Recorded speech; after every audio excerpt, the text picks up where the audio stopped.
welcome to Tales of Honor Podcast, a podcast dedicated to telling the true stories of the Congressional Medal of Honor.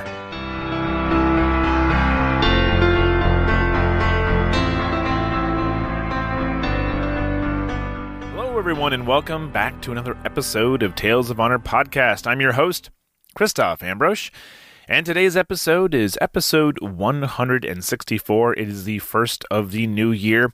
So I want to wish you all a very happy new year. I have some order of business to address here before we continue on. I'll keep it kind of short. First and foremost, I am sorry for the delay. This didn't come out when it was supposed to be released, and I do apologize for that. I have a good and bad habit of finishing when I start something. So sadly, some other activities needed to be finished before I could move on with my day yesterday. And sadly, that meant the podcast was put on the back burner, which I don't like to do. I don't like to do that to really anything, but it happened. I'm over it. Here's your episode. And I will try my hardest to not let that happen again.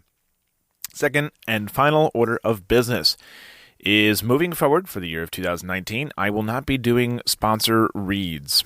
Simply because you don't tune in just to hear about sponsors. You tune in to hear about Medal of Honor recipient stories.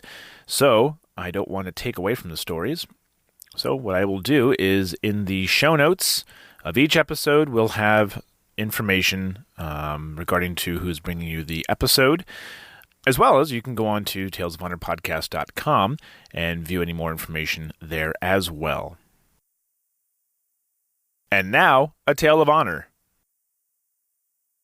Joseph was born on the 15th of August, 1875, in Manchester, England, and he was 24 years old when his actions as a blacksmith in the U.S. Navy would earn him the Medal of Honor. The citation reads, "On board the USS Marblehead during the operation of cutting the cable leading from Cienfuegos, Cuba, 11 May, 1898.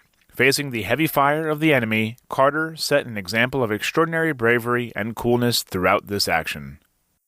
Joseph Edward Carter died on the 19th of June, 1950, at the age of 74, and is buried in Arlington National Cemetery, Section 34, Lot 2631-1. And that was a Tale of Honor. Thank you for listening to Tales of Honor Podcast. Head on over to talesofhonorpodcast.com for sponsor information, other ways to listen and support the podcast, and please be sure to leave a good rating and a nice review. If you have any questions or comments, you can send them on over to talesofhonorpodcast@gmail.com. And until next time, I'm Christoph Ambrosch. Thanks for listening.